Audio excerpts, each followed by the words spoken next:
하나님 아버지, 오늘도 우리를 불러주셔서 주님을 사랑하는 마음으로 또 기쁨으로 한날을 시작하게 하시고 주 안에서 또 말씀을 들음으로 주 앞에 예배드릴 수 있는 또 한날을 허락해 주심에 감사드립니다. 이 시간 오직 우리를 향하신 놀라우신 복음의 은혜, 그리스도의 의를 힘입어 하나님 앞에 나아가기 원합니다.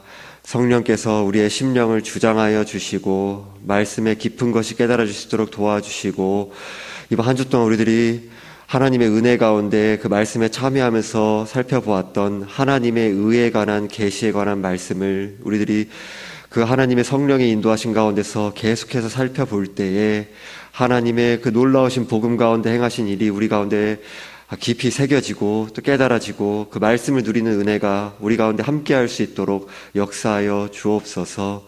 감사드리며 우리 주 예수 그리스도의 이름으로 기도드리옵나이다. 아멘. 함께 보실 말씀은 로마서 1장 14절에서 17절 말씀입니다. 로마서 1장 14절에서 17절 말씀입니다.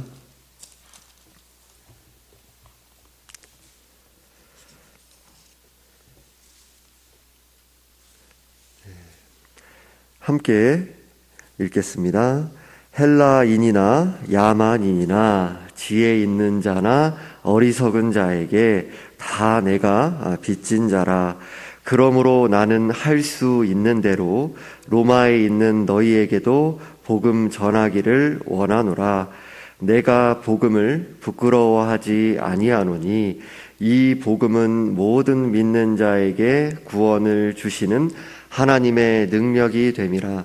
먼저는 유대인에게요 그리고 헬라인에게로다.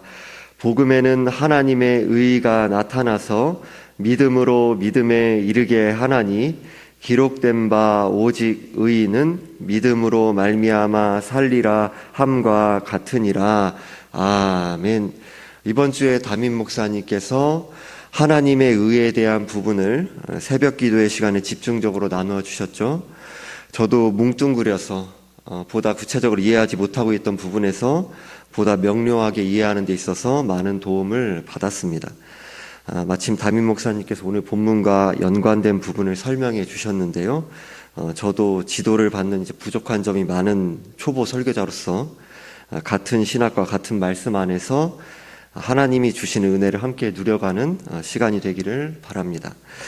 14절에 15절에서 헬라인이나 야만인이나 지혜 있는 자나 어리석은 자에게 다 내가 빚진 자라. 그러므로 나는 할 수 있는 대로 로마에 있는 너희에게도 복음 전하기를 원하노라 라고 합니다. 여기에서 헬라인, 야만인, 지혜 있는 자, 어리석은 자는 세상의 모든 민족과 각계각층의 사람들을 이제 가리키는 표현입니다.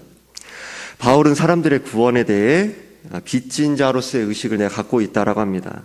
예수 그리스도의 십자가와 부활을 통한 구속의 은혜를 입은 자로서 그러니까 억지로 의무로 빚을 갚아야 되는 쫓기는 마음으로 그렇게 감당하고 있다라는 것이 아닌 거죠.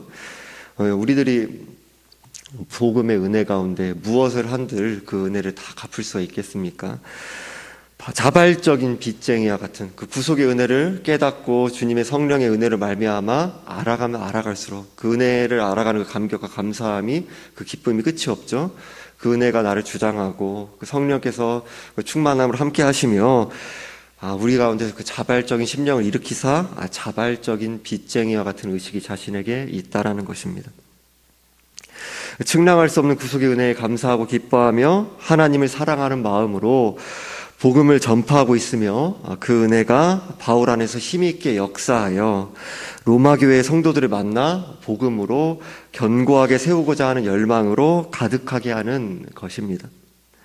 그리고 로마 성도들을 만나기를 소원하면서도 아직은 만날 수 없는 지금 복음에 대한 체계적인 가르침을 로마 성도들에게 서신을 통해 가르치고자 하는 그 바울의 열망을 알 수 있는 거죠. 앞에서도 살펴보셨죠. 근데 너희들을 만나기를 원한다. 근데 이제 하나님께서 아직 그 길을 열어주시지 않았고, 이제 그것 가운데서 이제 결국은 바울이 이제 만나게 되죠. 근데 아직 이 로마서를 쓸 때는 로마 성도들을 한 번도 만나보지 못한 상황. 바울은 체념하지 않고 로마서를 써서 이 복음의 체계를 또 이제 명료하게 가르치는 그것을 또 이제 시도하고 또 그 로마서가 이제 그들에게 전해지게 된 거죠. 지금 우리들에게도요. 이어진 16절, 17절은 많은 신약 학자들이 로마서 전체의 주제를 가리키는 말씀이라고 이렇게 설명을 합니다. 먼저 로마서 전체의 주제가 여기에 이제 함축되어 있다라는 거죠. 먼저 16절에 내가 복음을 부끄러워하지 아니하노니 이 복음은 모든 믿는 자에게 구원을 주시는 하나님의 능력이 됨이라. 먼저는 유대인에게요 그리고 헬라인에게로다라고 합니다. 바울은 내가 복음을 이제 부끄러워하지 않는다라고 합니다. 물론 여기서 우리들이 바울의 결연한 의지 이런 부분도 엿볼 수 있지만요, 본문의 강조점은 이제 그것을 넘어 인간이 내가 복음을 사랑한다, 복음을 기뻐한다, 복음을 부끄러워하지 않는다, 이것을 넘어 한 인간의 그 확신을 넘어, 물론 그것도 하나님이 주신 거죠. 감사함과 기쁨도요. 그것도 물론 포함되지만 더 본문의 강조점이 있는 부분은 바울이 전하고 있는 그 복음 자체, 복음의 특징에 있습니다. 복음이 가진 중요한 특징은 전하는 자를 부끄럽게 하지 않는다라는 것입니다. 핍박을 받지 않는다, 수치와 반발과 여러 가지 어려움을 만나지 않는다, 이런 의미가 아니죠. 그런 것들을 만나게 되고 만나기도 하지만 궁극적으로 복음 속에는 하나님의 능력이 나타나기 때문에 복음을 전하는 자를 부끄럽게 하지 않기 때문입니다. 복음 속에는 모든 믿는 자들에게 구원을 주시는 하나님의 능력이 있기 때문입니다. 세상 그 무엇으로도 성취할 수 없고 얻어낼 수도 없는 복음 안에만 있는 영광스러운 구원의 능력 때문에 부끄럽지 않은 것입니다. 그러나 복음 속에 있는 구원의 능력은 모든 사람에게 나타나지 않습니다. 이 능력은 오직 믿는 자에게만 나타난다라고 합니다. 먼저는 유대인에게요 그리고 헬라인에게로다라는 말씀에서 헬라인이 가리키는 것은 그리스 사람, 이제 단순히 헬라 문화의 영향력 안에 있는 사람 이제 특정한다라기보다는, 그 사람들만을 가리킨다라기보다는 유대인을 얘기하고 있고 그 나머지 이제 비유대인들, 이방인들까지 포함하는 것을 가리키는 거죠. 이 말씀은 결국 창세기 12장 2절에 3절에서 하나님께서 아브라함에게 내가 너로 큰 민족을 이루고 내게 복을 주어 내 이름을 창대하게 하리니 너는 복이 될지라. 너를 축복하는 자에게는 내가 복을 내리고 너를 저주하는 자에게는 내가 저주하리니 땅의 모든 족속이 너로 말미암아 복을 얻을 것이라 하신지라라는 언약의 말씀이 성취된 것을 가리키는 거죠. 여러분들께서 눈이 우리 교회의 말씀을 통해서 살펴보신 것처럼 여기서 복은 우리들이 이 땅에서 다 부해지고 어떤 더 높은 지위를 누리고 이런 것이 아니죠. 예수 그리스도를 믿는, 믿음으로 구원을 받는 성경이 말하는 궁극적인 복, 하나님 나라에 참여하게 되는 그 복을 가리키는 것입니다. 그러니까 이제 먼저는 유대인에게요라는 그 의미 안에서는 그 유대인의 자손으로, 다윗의 자손으로 유대 지파로 예수 그리스도가 이 땅에 오신 것을 이제 가리키고요. 유대인이 이제 역사 가운데 하나님 백성 선택되고 이렇게 쓰임 받은, 그것도 이제 성경 안에서는, 그 언약 안에서는 또 의미가 있는 거죠.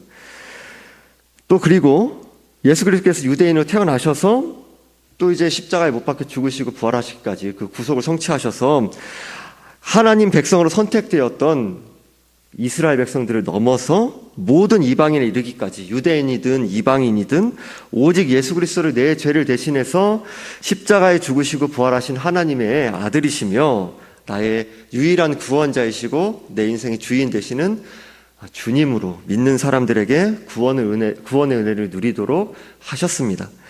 유대인들도 자신이 단지 육적으로 아브라함의 자손이라고 구원을 받았다고 할 수 없고, 이방인이라고 구원에서 열애된 것이 아니라 예수 그리스도를 믿는 자들이 구원을 받는 영적 아브라함의 자손이 된 것이죠. 성경이 말씀하는 진정한 복이라 할 수 있는 구원과 제사함의 은혜에 참여하게 된 것입니다. 오직 은혜로, 오직 믿음으로 이루어진 일입니다. 이어지는 17절에서는 복음에는 하나님의 의가 나타나서 믿음으로 믿음에 이르게 하나니 기록된 바 오직 의인은 믿음으로 말미암아 살리라 함과 같으니라라고 합니다. 로마서 전체가 말씀하는 주제, 그 주제가 16절, 17절에 함축되어 있고 그것을 또 압축한다면 하나님의 의라고 할 수 있습니다. 하나님의 의의 계시, 그것에 대해서 말씀하는 것이죠. 여기에서 바울은 복음을 하나님의 의의 계시와 말씀하고 있습니다. 여기서도 잠시 지나가듯이 말씀드리면 여러분들은 계시를 이제 성경이 완성된 지금 여러분의 사적인 계시가 없습니다. 이 성경이 말씀하는 계시는 이 성경 말씀뿐입니다. 여기서 계시된다라는 말씀이 바로 이제 나타난다라는 말씀을 원문으로 번역하면 계시된다라는 것입니다. 근데 여기서 계시된다라는 말씀이 시제가 이제 계속되는 그런 시제로 나타나 있습니다. 하나님의 의가 여기서 한 번만 기록되어서 나타났다라고 이제 하면 되는 것인데 왜 계속해서 나타나는 것을 이야기하고 있습니까? 성경에서 종말이라고 했을 때는 예수 그리스도께서 이 땅에 오셨을 때부터를 종말이라고 합니다. 예수 그리스도께서 이 땅에 오셔서 하나님 나라 이 땅에 가져오셨고 또 하나님 나라 완성하실 때까지 우린 종말의 시대를 살고 있는 것입니다. 그러니까 하나님의 의의 계시의 정점인 예수 그리스도께서 이 땅에 나타나신 거죠. 그래서 그것이 그 일이 그리스도를 믿는 자들이 그 하나님의 의에 참여하는 그 은혜를 누리는 그 일이 지금도 계속되어 나가고 있는 거죠. 하나님 역사의 완성까지요. 하나님 나라의 완성까지요. 그것이 이 말씀 안에 담겨져 있는 것입니다. 성경에서 계시라는 감추어졌던 것이 나타났다는 것입니다. 인간이 드러낼 수 없습니다. 복음 속에서 하나님이 그 빛을 밝히셔서 하나님의 의를 계시하셨다, 나타내셨다, 밝히셨다라는 것입니다. 이번 주에 담임 목사님께서 말씀하셨던 것처럼 하나님의 의란 하나님 의로부터 주어진 의를 가리킵니다. 동시에 그런 소위 우리들이 봤을 때 그 밝은 면만을 가리키는 것이 아니라 하나님의 의로우신 성품, 물론 이것도 밝은 것입니다.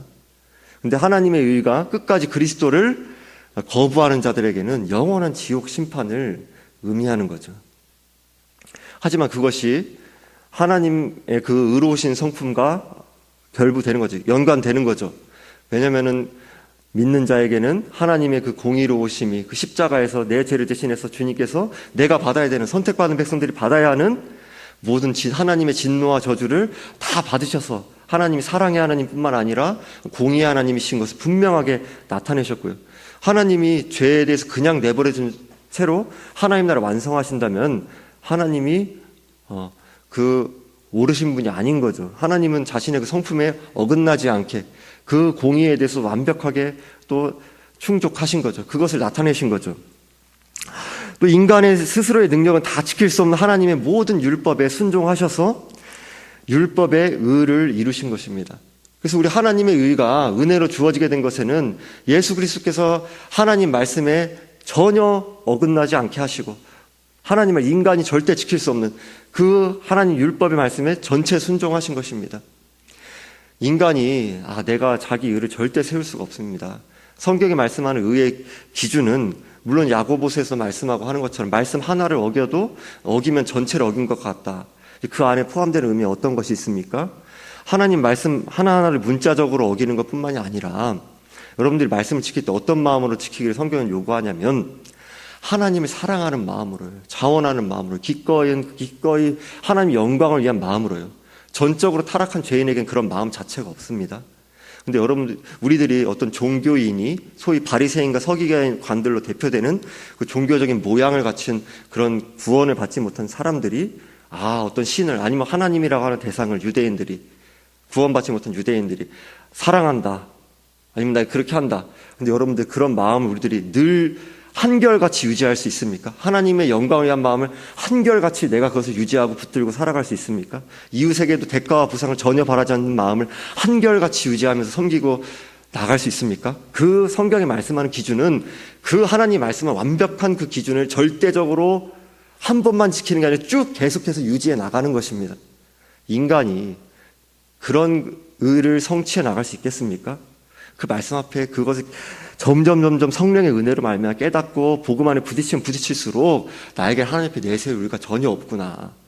나는 의가 전혀 없는 자이구나. 하나님께서 나에게 오직 복음으로 은혜를 내려주지 않으면, 그 의의 계시가 나에게 주어지지 않으면, 의롭게 여김받지 않으면 나에게는 소망이 없는구나 라는 것입니다. 그러나 구원의 유일한 길인 예수 그리스도를 믿는 그 길만을 통해서 우리들이 하나님께 의롭게 여김을 받는 거죠. 그것을 끝까지 거부하는 자에게는 하나님의 의로우신 성품을 따라, 하나님의 공의의 성품을 따라 심판을 받아 지옥에서 영원한 형벌을 받게 되는 것입니다. 거기서도 하나님의 의로우심이 찬란하게 빛나는 것입니다. 믿음으로 믿음에 이르게 하나니라고 합니다. 유일한 구원의 길인 하나님의 구원의 의가 처음부터 끝까지 믿음으로 이루어지는 일이라는 그 사실을 나타내는 것입니다. 믿음으로 의롭게 여김받은 자로 의롭게 빚어져가는 열매를 맺어 나가는 것까지를 가리키면서 또 의의 완성까지, 그것까지 가리키는 거죠. 결국 우리가 그리스도를 믿음으로 의롭게 여김받는 칭의와 의롭게 빚어져가는 성화와 구원의 완성인 영화까지 이르는 구원의 시작부터 완성까지의 전 과정이 믿음으로 성령께서 그 믿음을 주셔서 오직 은혜로 말미암아 전적인 은혜로 이루어지는 일이다라는 것을 가리키는 것입니다. 히브리서 12장 2절에서는 믿음의 주요 또 온전하게 하시는 이인 예수를 바라보자. 그는 그 앞에 있는 기쁨을 위하여 십자가를 참으사 부끄러움을 개의치 아니하시더니 하나님 보좌 우편에 앉으셨느니라 라고 합니다.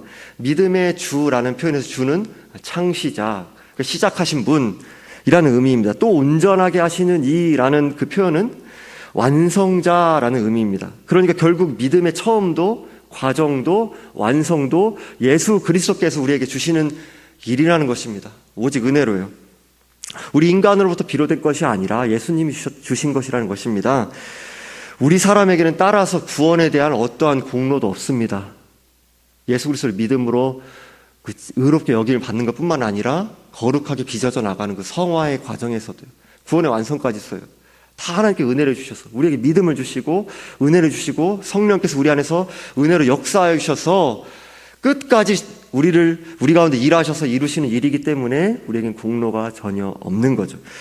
의인은 믿음으로 말미암아 살리라라는 그 말씀이 이제 하박국 2장 4절 말씀을 인용한 건데요. 이것이 이제 인용된 다른 신약의 구절들을 살펴보면 갈라디아서 3장 11절에서 또 하나님 앞에서 아무도 율법으로 말미암아 의롭게 되지 못할 것이 분명하니 이는 의인은 믿음으로 살리라 하였음이라 라고 합니다. 율법으로 하나님 앞에서 내가 의롭게 그 의로움을 성취할 자가 없다. 그러니까 우리의 행위가 아닌 오직 예수 그리스도를 믿는 믿음으로만 의롭게 여김을 받고 구원을 받게 된다라는 사실을 밝히고 있고요. 히브리서 10장 38절에 39절에서는 나의 의인은 믿음으로 말미암아 살리라. 또한 뒤로 물러가면 내 마음이 그를 기뻐하지 아니하리라 하셨느니라. 우리는 뒤로 물러가 멸망할 자가 아니요 오직 영혼을 구원함에 이르는 믿음을 가진 자니라 라고 합니다. 여기서 믿음으로 의롭게 여김받은 사람이 믿음으로 세상을 계속해서 살아가야 한다라는 그 성화의 의미가 집중적으로 담겨져 있는 거죠. 믿음을 의롭게 된 사람은 믿음의 삶이 의로움의 열매를 맺혀져 가는 것으로 나타나게 됩니다. 아무리 미약한다 하더라도 그런 열매가 나타나게 되는 거죠. 믿음으로 사는 것과 반대되는 것을 가리켜 뒤로 물러가는 것이다 라고 합니다. 참 구원의 믿음을 소유한 사람은 때때로 연약함과 죄의 문제와 삶의 여러 고난들을 경험하면서 흔들리기도 하고 위축될 때도 있고요. 그렇게 죄에 넘어질 때도 있지만 결국 회개하며 믿음으로 하루하루를 살아가는 삶의 모습들을 나타나게 된다라는 사실을 가리키고 있는 거죠. 의인은 믿음으로 말미암아 산다라는 말씀의 두 가지 해석, 그러니까 즉 의롭게 여김을 받는 칭의와 의롭게 빚어져가는 성화에 관한 말씀을 종합적으로 살펴볼 때 동전의 양면과 같은 서로 연결된 의미를 갖고 있습니다. 오직 예수 그리스도를 믿음으로 하나님께 의롭게 여김을 받은 자로 믿음으로 의로운 길을 걸어가기에 힘써 나가야 한다. 그 이전에 하나님께서 우리 가운데 의로움의 열망을 주시고 우리 가운데 은혜로 역사하셔서 의롭게 빚어 가신다. 그 일을 우리가 그것 가운데 실패하기도 하지만 회개하게 하는 또 은혜도 허락해 주시고 회개하고자 하는 심령을 주셔서 죄에서 돌이키게 하시고 우리 가운데 의로움의 열매, 거룩함의 열매를 맺어 나가도록 끝까지 인도하시고 우리 구원의 완성을 이루신다라는 것입니다. 그러니까 구원 얻는 믿음으로부터 나온 순종, 은혜가 우리 가운데서 일하여 역사하는 순종이라는 것입니다. 우리는 예수 그리스도를 나의 구원자이시며 주님으로 믿는 믿음으로 하나님께 의롭게 여김을 받은 자로 오늘도 가정에서 직장에서 여러 인간관계와 상황 속에서 살아갑니다. 우리의 삶의 구체적인 정황 속에서 크고 작은 삶의 문제와 죄와 불의의 유혹이 있죠. 우리의 일상생활 속에서 내 모습을 돌아볼 때 성령께서 또 내 마음을 밝히 밝혀주시기를 또 간구하면서요, 죄와 불의에 타협하거나 낙심하거나 체념한 모습이 있다면 회개하면서 의롭게 여김을 받은 자로, 그리스도와 연합한 자로 그리스도께서 공급하시는 부활 생명을 힘입어 말씀을 따라 의의 길을 걸어가게 힘쓰는 성도님들이 되시기 바랍니다. 복음의 빚진 자로 하나님을 사랑하는 마음으로 자원함과 감사함과 기쁨의 마음으로 복음을 존재로, 입술로, 또 이제 여러분의 삶의 여러분들의 주님을 의지하는 삶의 정황들 가운데서 삶으로 흘려보내며 하나님을 경외하고, 그러니까 사랑하고 또 두려워하며 이웃과 바른 관계를 맺으며 살아가기를 간구하기에 힘쓰는 모든 성도님들이 되시기를 주님의 이름으로 축원드립니다. 기도드리겠습니다. 하나님 아버지, 우리 가운데 우리들이 전혀 바랄 수도 없었고 우리들이 고안해낼 수도 없는 복음의 의의 계시에 관하여 하나님께서 창세전에 작정하시고 하나님이 정하신 때에 하나님의 의로움의 계시를 나타내셔서 또 지금도 나타내고 계시고, 그러함으로 선택받은 백성들을 성령께서 복음을 통하여 역사하여 주셔서 그 그리스도를 믿는 믿음을 주시고 또 거듭남의 역사를 오늘도 또 전 세계 열방 가운데서 이루고 계심을 감사드립니다. 우리가 그 복음을 믿음으로 우리가 진정으로 그 거듭남의 은혜에 참여하였는지를 우리 삶 속에서 맺혀져 나가는 또 의의 열매를 통하여서 또 점검해 나가고 하나님 앞에서 경성해 나가며 진정으로 그리스도를 믿는 그 믿음 가운데, 나의 구원자의 주님으로 믿는 믿음 가운데 모두 참여하는 우리 송내중앙교회에 나오는 모두 각 사람들 될 수 있도록 도와주옵소서. 하나님의 자녀로서의 그 복됨을, 세상 무엇과도 바꿀 수 없는 그 기쁨과 감사함을 더욱더 깊이 누려갈 수 있도록 도와주시고, 의롭게 여김받은 자로 하나님께 온전히 받아들여진 자로 의의 열매를 맺어나가는 각 사람 될 수 있도록 성령께서 오늘도 충만함으로 함께하여 주시고, 그 복음의 감격이, 그 감사함이 우리 가운데서 더욱더 깊이 깨달아지고, 또 우리의 전적으로 타락함, 부패함, 우리의 죄의 깊이, 하나님 앞에서 우리의 힘과 능력 아무것도 할 수 없는 그 무능함, 전적인 무능함에 대한 더 깊은 은혜가, 깊은 이해가 우리 가운데 은혜로 말미암아 이루어져서 우리의 어떠함이 아닌 전적으로 하나님을 의뢰하는 그 은혜 가운데서 주님을 사랑하는 마음으로, 자원함으로, 자발적인 복음의 빚쟁이로, 감사함으로, 기쁨으로 복음을 우리의 입술로, 삶으로, 또 존재로 흘려보내며 우리가 부름받은 가정에서, 직장에서, 인간관계에서, 삶의 자리에서 오늘도 너희는 세상의 소금이라, 빛이라 이미 그렇게 선언하신 주님의 정체성을 굳게 붙들며 말씀을 따라 성령을 의지하여 그리스도 연합한 자로 우리 가운데 힘있게 역사하는 부활 생명을 힘입어 말씀을 순종하며 의의 길을, 거룩의 길을, 자기를 부인하며 하나님 앞에서, 이웃 앞에서 날이 갈수록 더욱더 진실하고 신실한 삶으로 주님 앞에서 더욱더 우리들이 주님을 사랑하고 또 주님을 더욱더 우리의 가장 존귀한 분으로 마음 깊은 곳에서부터 우러나오는 중심 가운데서 고백하며 그렇게 주님 앞에 모든 소망을 두는 삶으로 오늘도 살아낼 수 있도록 주여 역사하여 주옵소서. 주님께 모든 걸 부탁드리며 우리 주 예수 그리스도의 이름으로 기도드리옵나이다. 아멘.